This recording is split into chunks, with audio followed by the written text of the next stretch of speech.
seed. Not the good seed. We want to get to the good ground, the good soil. Because the problem is not the seed, right?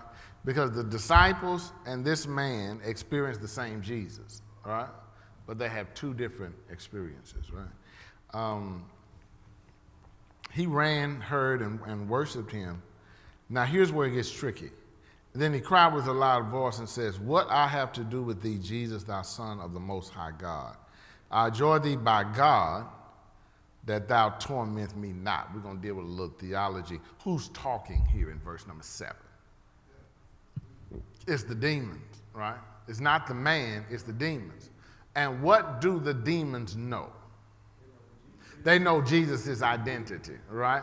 They know that very clearly. And you can go back to chapter 1 where Jesus has this encounter with the unclean spirit. And they say in chapter 1, verse 27, "Let us alone. What have we to do with thee, Jesus of Nazareth? Art thou come to destroy us? I know thee who thou art, the Holy One." Yes. Okay. I know. So the unclean spirits know Jesus' identity. So now Mark puts another layer to the story. In the spiritual realm, it is obvious who Jesus is. But in the physical realm, people are still trying to find out his identity. You see that? Okay. And so there's always this tension about what's going on in the spirit and what's going on in the flesh. The demons immediately recognize, let me show you another parallel. They immediately recognize who Jesus is. But the end of chapter 4, who struggles to understand Jesus' identity? It's the disciples who say, "What manner of man is this," chapter 4, verse 41, "that even the seas obey him?" Now, y'all guys don't get it. But the moment Jesus encounters a demon, they immediately know who he is. That makes sense again to me, that when they ask what manner of man is this, they've been with him. They've been with him. They know what manner of man he is, but yet they still question. Why? Yeah. And so we got to see what is really behind their question. What are they asking? Is they really don't have the depth of understanding of who Jesus is out. It's almost a surface level understanding. Is it like a surface level doubt? Yeah. It's like the seed never penetrates, if you will. It's like that pathway, This ground is so hard, it needs to be broken up. They have these experiences with Jesus. They see Jesus exorcise demons. They're going to see Jesus do healing. They're going to see Jesus calm the storm. But then they still struggle. Who is this guy really? All right? Would you think that they're in the good soil, but they seed just haven't sprouted yet? In some aspects, it takes a while for it to get there. Yeah, it does take a while for the depth of understanding, right? Because remember the parable of the sower, some seed sprouts very quickly. But when crisis comes, it gets burned up because it has no root. So on one level, you probably are correct that the seed is still trying to germinate here. And so what we can see devotionally, we can have experience with Jesus, but still not fully understand who he is, right? Jesus can do miracles in our lives, and we can give credit, but we still ask, what manner of man is this that, my bills obey him, my struggles obey him. We're still trying to get the depth of understanding of who he is. And again, I think Mark is clear. You can't understand him through just the miracles, right? The ultimate way to understand him is through his death. Right? Let's deal with a little bit of theology in verse 7. What have we to do with Jesus, thou Son of who? The Most High God. Right? I adjure thee, or I implore thee, I beg of you, by who? By God, that you torment me not. So we see this element of the Trinity here, right? Jesus is the Son of God. And so the demons are pleading with the Father, tell Jesus, your son, not to kick us out. Right? So what we see theologically, that Jesus has power over demonic spirits. Here's the first lesson of this story. Jesus has power over demonic spirits. He has power over everything. And so if we were to track it on one side of our paper, the identity of Jesus, number one, he has power over unclean spirits, right? We're going to see next, he's going to have power over sickness, right? We see in chapter 4, he got power over nature, right? So we're getting Jesus' resume, if you will, as we go through the gospel. don't torment me not. For he says, and Jesus says, come out of the man, thou unclean spirit. And he asked him his name. Now, anytime you ask someone your name, you have the authority to do that. So that's an element of Jesus' authority. And notice the demon immediately answers and says, my name is Legion, for we are what? Many. It's a bunch of them in this man. Right? A bunch of spirits tied up in this one man that caused him to live his life in the tombs, to cut himself day and night with stones. But Jesus comes to him in the most messy situation. And Jesus, in verse 10, after he besought him much, he says, don't send us, notice the word changes. I love this type of Bible study. In verse 10, he besought him much that he would not send them out of the what? Country.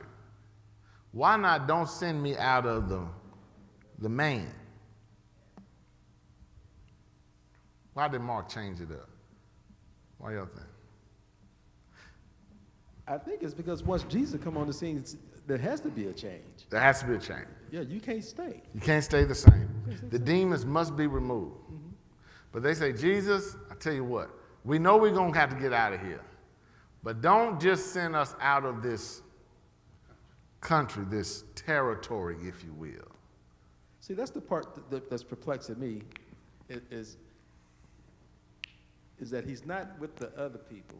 And like you would think that the demons will want to be where there's people are, so they can, if you lose one, you have another. Right. But they are out in the country. So that help me understand that. The demons are out in the country, right? They have got this man in the place of isolation. It's slim pickings. So it's slim pickings. Not many people around. Because noticeably, who is also missing is 12 guys. Right.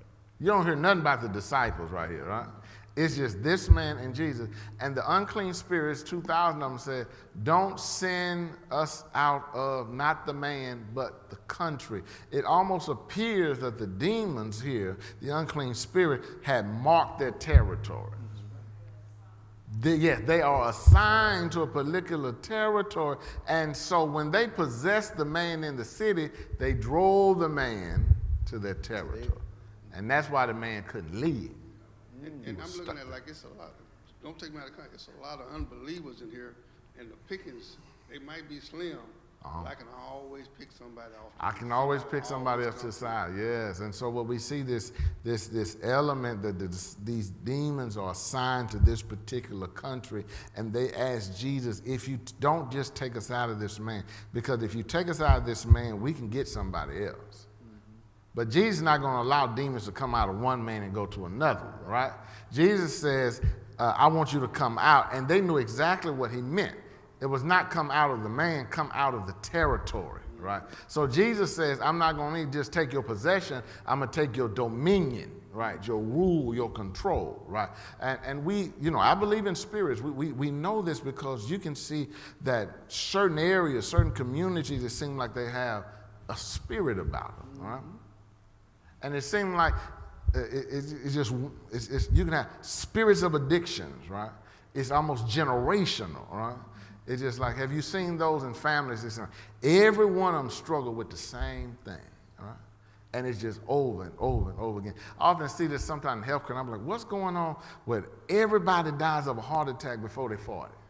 Right. It's almost like a spirit, almost like this thing got a hold on you, right, in those some communities. And so what we must understand here, what Mark is telling us, that demons don't want to just possess people, they want to possess territories. Right. We can even look at this in a devotional context. I don't just want to possess somebody in the church, I want to possess the whole territory of the church, right? And so that's why they say, Jesus, don't send us out of the country. Because we have another story in which a man is possessed with spirits. The spirits are called out of him. The spirits go out and wander, but they don't find nobody else to possess. And guess what? They come right back to the man. And the Bible says the man's life was worse than it was in the beginning. Right? And so we must be careful because the demons don't want to lose or to be put out of their territory. That's why it seems like when you're trying to deal with one demon on one person, A whole lot of things, like roaches, you know, you did one, they just keep coming. Like, where'd all this? Now, wait a minute, I just thought I had one. I just thought they was in the kitchen. Now they're in the bathroom, they're on the ceiling, they're everywhere, right? Because the roach said, don't get us out. This is our territory here. Same understanding. And that's why even with that, they don't just, you know, if you call them exterminator for roaches, they don't just spray the kitchen, right? What they do? They spray the whole house. Because if I just spray them in the kitchen, they leave the kitchen and go where? And go somewhere else. Because they not just made the kitchen their home, they made the house their home. They have territory, right? And so what we got to see, the same things what demons do. They possess the man, but they have now possessed the whole country, all right? And so Jesus says, get out of this man. Verse 10, he besought him much that he would not send them away out of the country. That's important. Here's the next thing I want you to highlight in verse number 11. Now there was now in the mountains a great herd of swine. That's that word great again, right? We saw great in chapter 4, verse 37, a great storm. Chapter 4, verse 39, a great calm. Chapter 5, verse 11, a great herd of swine, right? If you go back to the Old Testament, are swine clean or unclean animals? Unclean animals. Don't send us out of the country. Let us go into these unclean animals, right? So these demons go into 2,000 men, 2,000 swine, pigs. Verse 12, and all the devils besought him, saying, send us into the swine, that we may enter into them. And forthwith Jesus gave them leave, or Jesus gave them permission. And the unclean spirits went out and entered into the swine, and the herd ran violently down a steep place into the sea. And there were about 2,000 that were choked in the sea. If you stop the story in verse 13, what should be the reaction? Should be good.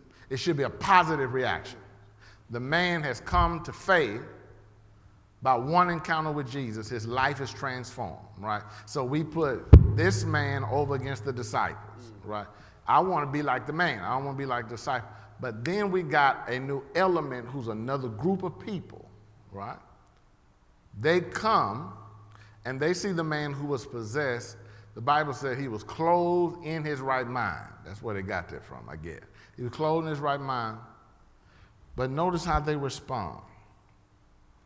In verse 14 and 15, and they that fed the swine and told it into the city and the country, and they went to see what it was that was done, and they came to Jesus and see him that was possessed with the devil and had the legion, sitting and clothed and in his right mind, and they were what?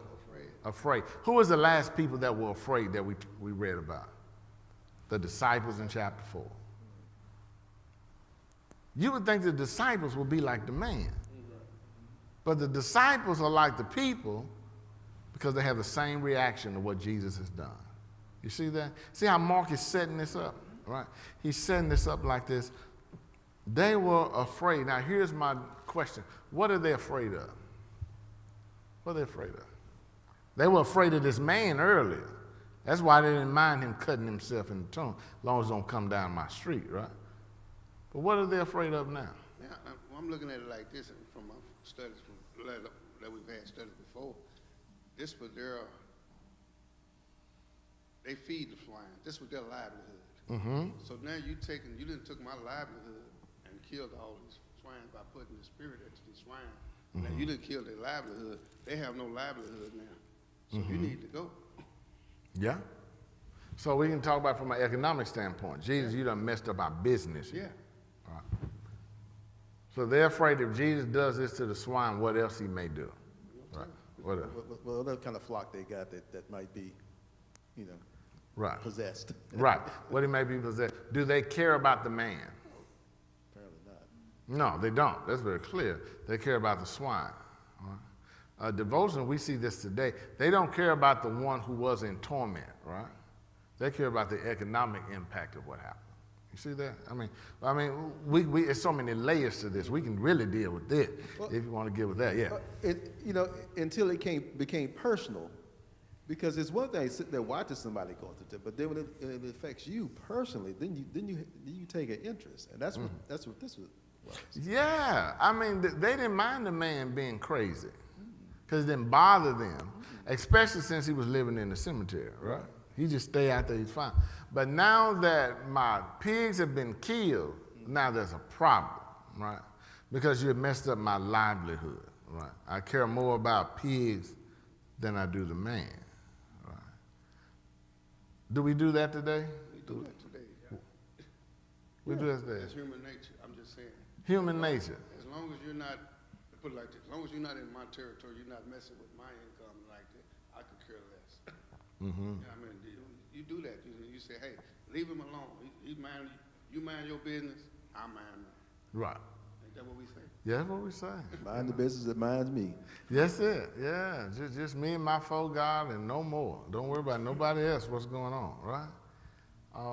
And so I think Mark is trying to show us is that Jesus is ultimately concerned with this one over against this crowd of people who are caring for the pigs. See that? You remember Jesus in the parable, I believe it's in the Gospel of John, when he talks about that he'll leave the 99 and go get the one, right? Jesus does not, the kingdom does not view individuals the same way that we view individuals. Right? They said we got one man, 2,000 pigs. That ain't no question. 2,000 pigs are worth more than one man. But in the kingdom economy, it's totally different. Right? And so here is their reaction. They are fearful. And they begin to pray Jesus to depart from their coast. Right? And when he was coming to the ship, he that was possessed with the devil prayed him that he might be with him. I don't blame the man by saying, I don't want to go back to that time. Yeah. I don't blame me. I wouldn't want to go back to them folks. They're some cold-hearted people, right? Why does Jesus tell them to go back home? Honestly, I think he told him to go back home because he wanted to show him how great he was. That it's not just you. I'm here for everybody. Mm-hmm. But y'all, actually, they really abandoned him. And Jesus said, hey, the kingdom is for everybody, not just a few. Not just a few. It's for everybody. Right. So go back and let them know that for everybody. But I'm like you. They mad at him because, hey, he took care of you, and the rest of us messed up. Right. Mm-hmm. Yeah, I'm like you. I wouldn't go back. But Jesus sends him back. And again, Jesus is strategic because you remember that mustard seed passage, right? It takes a little bit of faith, produce a great harvest. And he said the birds of the air can rest in the branches, talk about how big the plant will grow. So if the seed is germinating and transform this man's life, then I need to send him back because the territory is cleared now, right? Before the demons were there. So now that the demons are gone, I can send him back and get a harvest in Decapolis because now that seed has fallen on good soil and it's ready to produce a harvest. Yeah. Val said, from what I'm getting, it does not look like the possessed man had any family.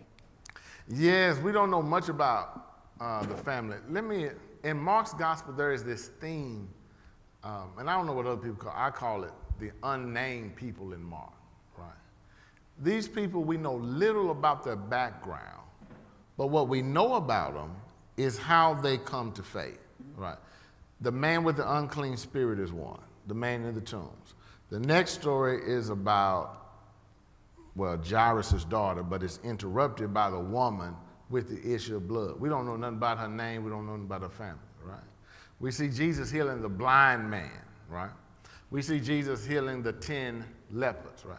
We don't know anything about them, but what Mark is saying, what's important is how I'm comparing and contrasting them over against the folk y'all do know who is the disciple, right? I want you to look at these individuals not by their name, but how they respond to their interaction with Jesus.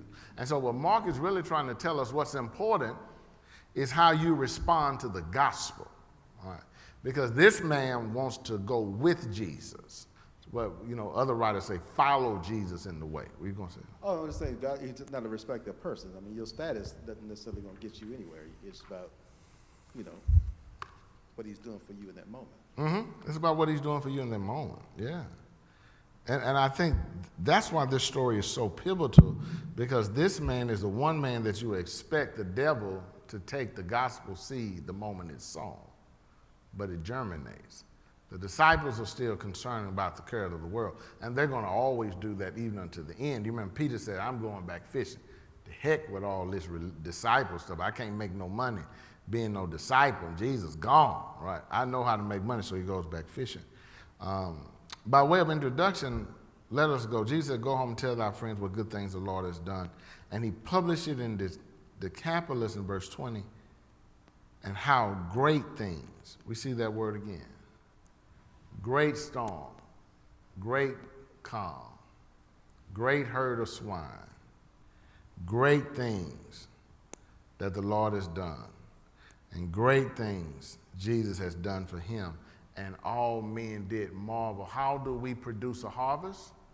We take our mustard seed faith, and then we begin to share what God has done for us, right?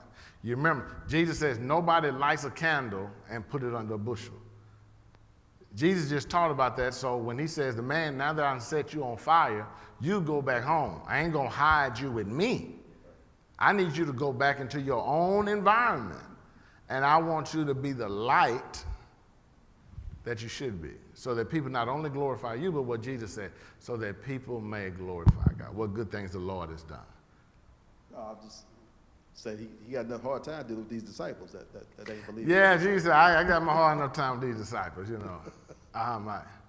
And, you know, I was thinking this too, so. Uh-huh. What do you say when I go back and tell everybody what Jesus did for me and how great he was and all like this and that, and he's gone?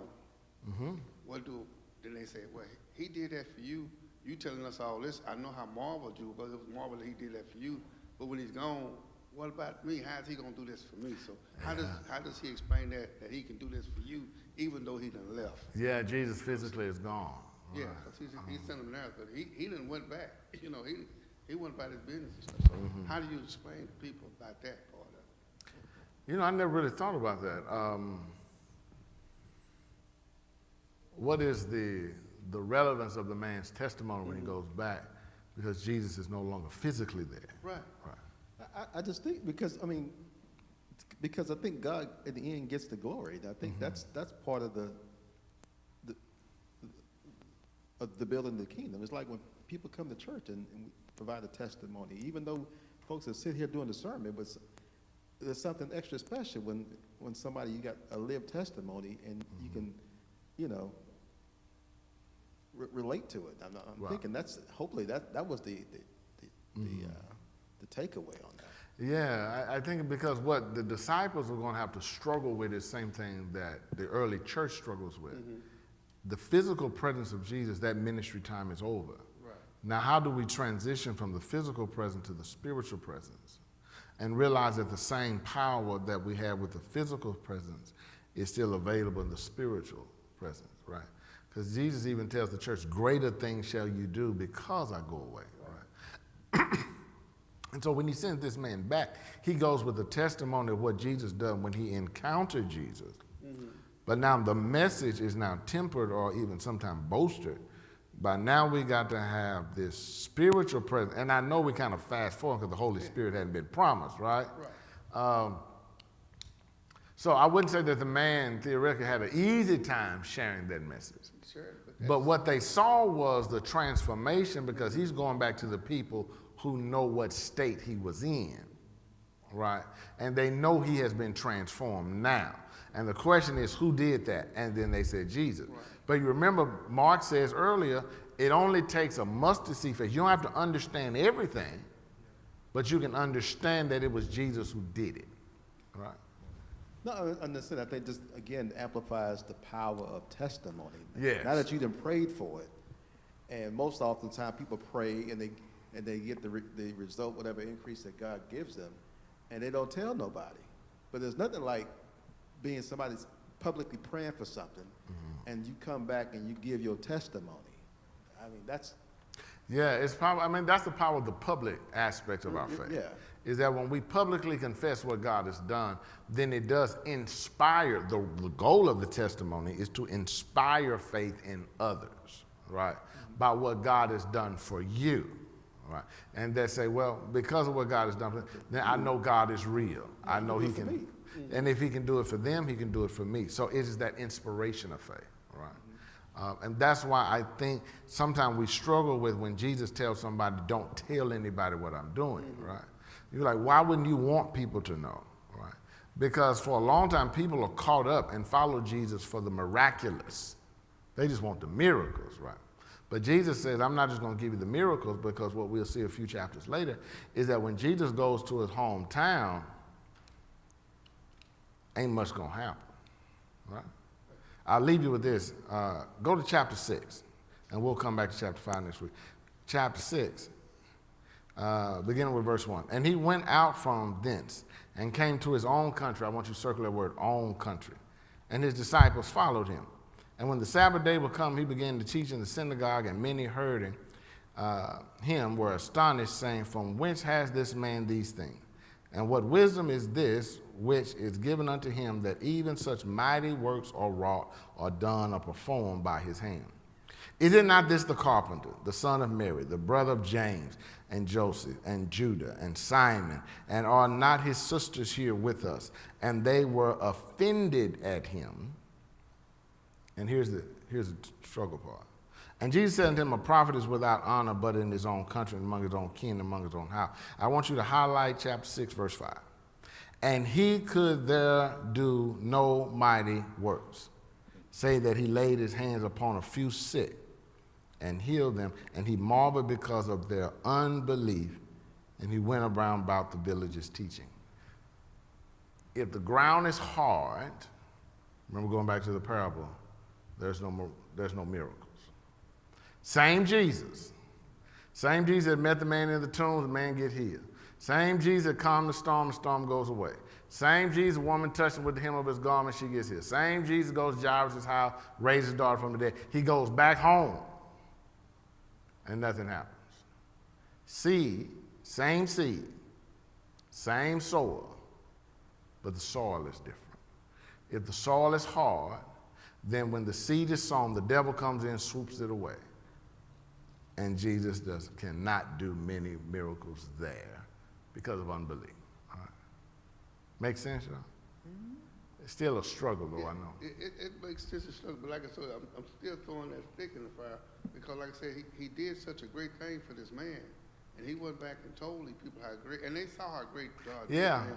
But at the same time, what he did for you made us lose our livelihood, so we have to get started over again. You get what I'm saying on that part of that? Yeah. So that's where I'm kind of... Briefly, let's look at that. So we have the man's reaction, he's overjoyed. Yes. The people's reaction, they're afraid of this man like they were before. But also the reason why they told Jesus to leave is because he has destroyed the economics of this city, the herd of swine. But Jesus did a great thing. But Jesus did a great thing for the man, right? But they couldn't see that. What they saw was the loss of the pigs, not the great things for the man. And so for those who have that perspective, Jesus is not something to be overjoyed with. You remember the Gospel of John, he goes into the temple, right? And turns over all them tables. Yeah. Everybody's not going to have a joyous reaction to Jesus, right? Because sometimes when he comes, there is a disruption. And those who experience the disruption only view that and never have a kingdom understanding of what Jesus is doing, right? And so we have those who have the reaction to Jesus is that Jesus produces economic loss, right? This man understands now Jesus' identity is that he produces physical and spiritual transformation. Now the question is, which one do you want? Do you want the spiritual and physical transformation in the midst of the economic loss of a herd of swine? Or do you just want the herd of swine and the heck with the kingdom? So it's almost as if Mark presents us with these two reactions. The choice is yours. But loving thy brother and thy neighbor is more important than anything else. Than anything else, right? That's what I'm looking at. The man is more important than the swine. Right, that's what I'm looking Right. at. But you got some that never can make that connection. right? You look at the story of the rich man and Lazarus. He just saw his food was overflowing on the table. I'm blessed and highly favored, right? He didn't even recognize that the man was at the gate, right? And so we see those who still struggle with that same thing, right? They get, same seed, they get choked out by the thorns of life, these economic concerns. I want Jesus, remember the rich young ruler. I want Jesus, but I don't want to lose my stuff. Jesus says, if you love me, sell all you have, give it to the poor, and come follow me. The man said, I can't do that. Same seeds fell among thorns that got choked out by the anxieties of life. You see that? And so what we see is that this parable of the sower allows us to have a key or a cipher, if you will, to understand how people respond and react to Jesus. If it's good ground, they have an overwhelming reaction and they produce a harvest. If it's hard ground, they have a reaction about pigs. Right? If it's a thorny, they also have their reaction about pigs as well. If it's among stones, they like the disciples. They gung-ho with Jesus, but the moment trouble comes, they panic, right? Because they still don't know who he is. What manner of man is this, right? We'll see later on, Jesus feeds 5,000. They get on the boat, forget the bread, and they're afraid to tell Jesus they forgot the bread. Even though he just fed 5,000 with 2 fish and 5 loaves of bread. They're over there whispering, who gonna tell him? Who gonna tell him? You know, I ain't gonna say nothing. We just gonna wait till lunchtime and we say, where the bread? I don't know, Jesus. You know? And so we see this dichotomy, and what I want to get, and you're absolutely, we vacillate between these extremes. Some days we stony ground, some days we pathway. Some days we get choked out by the thorns, sometimes we good ground. And then the next day we just go back and forth, back and forth, back and forth. But Jesus says, I just want you to have mustard seed faith. This man had very little depth of understanding about who I am. But he had one encounter, mustard seed faith, transformed his life. He goes home and he's a testimony in the whole city. But Jesus sends him back after he removes the spirits from that territory. That's important. Questions, comments, concerns? Okay. Hopefully y'all learned something tonight. And we will look at we'll move a little quickly. We'll look at Jairus' story, and then we'll go quickly into chapter 6. All right? May God bless you, may God keep you, may God let his face shine upon you and grant you his peace. It's in Jesus' name we do pray. And everyone who said together, loved him, said, amen.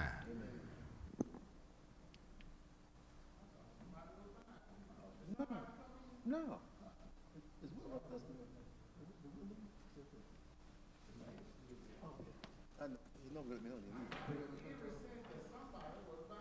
No, George walked in. He came that way, went upstairs and both of them. Right. But I could have sworn somebody. He was in the book. Okay, I always pray. Y'all looking at me like I'm off. No, that's not. What about him? I mean, they're talking about spirit. I'm like, somebody. Y'all is crazy. Somebody.